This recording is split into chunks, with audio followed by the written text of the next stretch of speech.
Hello दोस्तों, good morning, नमस्कार, पहला गौर प्रणाम। मैं रेखा बिष्ट एक बार फिर से आपका स्वागत करती हूँ अपने YouTube channel house hold queen में। तो देखिए दोस्तों, आज की शुरुआत हो रही है मेरी सफाई के साथ। जैसे कि सबको पता है, सरात जा रहे हैं, नवरात आ रहे हैं। तो नवरात्र से पहले मैं सोच रही हूँ कि अपनी सफाई कर दूँ, अपने हाथी घोड़े में सब साफ़ कर दूँ। ये देखो ये है मेरे हाथी घोड़े जो हो रहे हैं गंदे। तो इनकी धीरे धीरे सारे चीज़ें तो एक साथ नहीं साफ़ होंगी।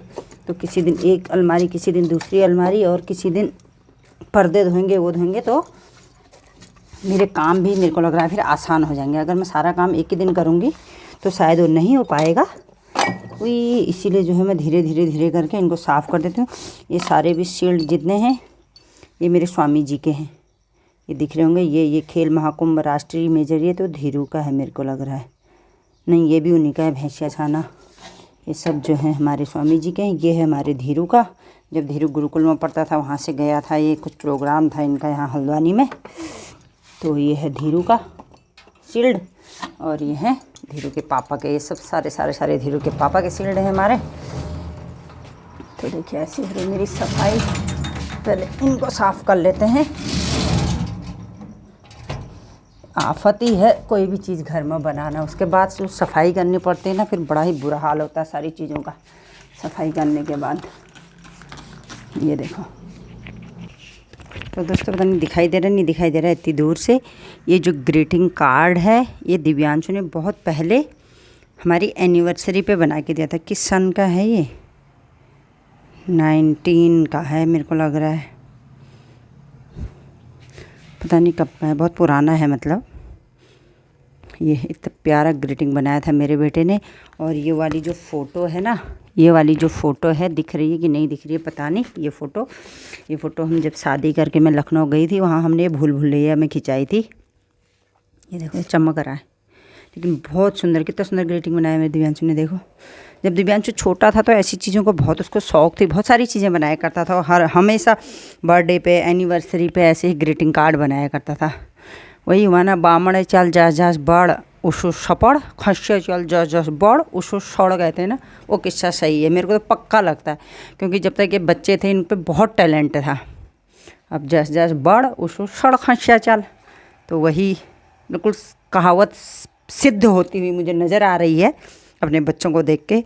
देखिए राइटिंग देखो इसकी कितनी सुंदर, पता नहीं दिख रहा नहीं दिख रहा है, इसमें इतनी सुंदर राइटिंग में इसने लिखा है। ये तब मेरे ख्याल से ज़्यादा नहीं था, फिफ्थ या सिक्स की होगी, ऐसी है।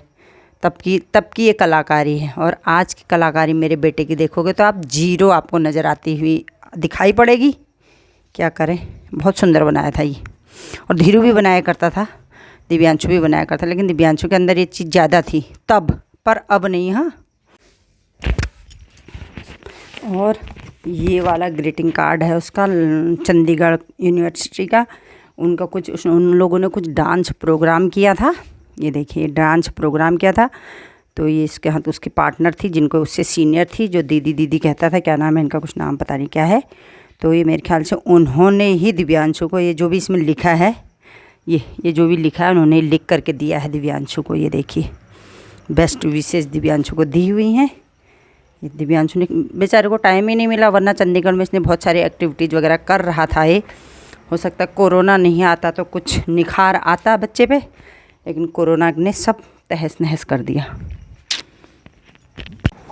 मैं मनी प्लांट भी धो दूँगी तो इतनी मनी बरसेगी रे, बल्ले बल्ले हो जाएगा फिर। दिवाली में देखो झमक छप्पर फाड़ के आने वाली है, तो इसलिए मैं आज मनी प्लांट भी धो देती हूँ। सब धो दिया मैंने, अब कर लेती हूँ, अब लगा लेती हूँ मैं झाड़ू। ये तो सब साफ़ कर ले, झाड़ू लगा लेती हूँ, ठीक है। क्यों नहीं मिल रहा होगा? हैं, बता क्यों नहीं मिल रहा होगा? आजकल मैं वीडियो नहीं बना पा रही हूँ। क्यों नहीं बना पा रही हूँ, ज़रा बताइएगा तो उसके कारण बताओ। नोटिस भेजा जाएगा, नहीं तो मुझे, किसी और को नहीं। मैं सिल रही थी ब्लाउज, मेरा तो रोज़ का ही काम हुआ। खैर, ये सिल रही थी, मेरा पुत्रु आकर के ये लेट गया मेरी गोदी में, जो मेरे को काम नहीं करने दे रहा। अब मैं कैसे काम करूँ मैं? छो गया मेरी गोद में, अब मेरे को एक काम नहीं करने दे रहा है। एक बेटा गया मेरा कॉलेज, उसका है आज पेपर, मिड टर्म स्टार्ट हो रहे हैं। साल भर पेपर ही देने में रहता है धीरू, साल भर पेपर ही देने में रहता है, भगवान जाने कैसे पेपर होते हैं। पिछले हाल का रिजल्ट आया नहीं आया भी भगवान जाने। आया नहीं दिव्यांश उसका रिजल्ट, पता नहीं अभी नहीं आया गया था, पता नहीं आया नहीं आया, लेकिन पेपर ही देने में रहता है मेरा बच्चा। तो दोस्तों दिन के बज रहे हैं 12, आज है 9वीं। पापा ने वहाँ किया श्राद्ध, तो हमने तो कुछ नहीं किया, खैर मैंने पूड़ी बनाई, सब्जी बनाई, खीर बनाई, हम लोगों ने खा ली। दिन में क्या बनाते हैं हम सोचते हैं, वही खा लें। और दिन में भी हैं बहुत सारे आलू बचे हैं, पूड़ी बचे हैं, वही खा लेते हैं ना। चलो फिर दिन में भी वही बनाया जाएगा, खाया जाएगा हमारा। तो दोस्तों ज़रा आप लोग बताना तो ऐसा किस किस के साथ होता है। मैं रोज़ बच्चों के कपड़े रखती हूँ धो करके, रोज़ खो जाते हैं। जब ये पहनते हैं इनके कपड़े खो जाते हैं, कभी यहाँ कभी वहाँ कभी वहाँ, ढूंढते ढूंढते परेशान हो जाते हैं और कपड़े मिलते नहीं हैं। जो कि यहाँ मैंने ये देखो ऐसे कपड़ों से गजर कर रखा है और फिर भी कपड़े नहीं मिलते हैं। सबको अलग अलग अलमारियाँ दे रखी हैं कपड़े रखने की, और फिर भी इनके कपड़े खो जाते हैं जब ये पहनते हैं, और फिर मुझसे कहते हैं कि आपने खो दिए। तो ज़रा ये कमेंट्स करके बताने कि किस किस के घर में ऐसे कपड़े खोते हैं। आप लोग खोते हो मतलब मम्मी लोग, मम्मीज। अभी मैंने सब बढ़िया से रख दिए। इधर इनकी टी शर्ट रख दी, इधर लोअर और निकर रख दी, इधर अपने रख दिए। लेकिन अभी फिर कल जब ढूंढने होंगे ना, फिर किसी को नहीं, फिर एक निकालेगा, दो निकालेगा, गुजर मुजर करके सब फिर इनका गुड़ गोबर हो जाने वाला है। तो जितना भी इनको मैं कायदे से रखूँ, संभाल के रखूँ, फिर ये थोड़ी देर में वैसे ही हो जाता है। और अभी अपना दिव्यांशु घूमने के इतनी सारी चीज़ें बेड पे फैला गई है। ये तब परेशान करके रख दिया ना इन्होंने, इनका सामान ही संभालती रह जाती हूँ मैं तो।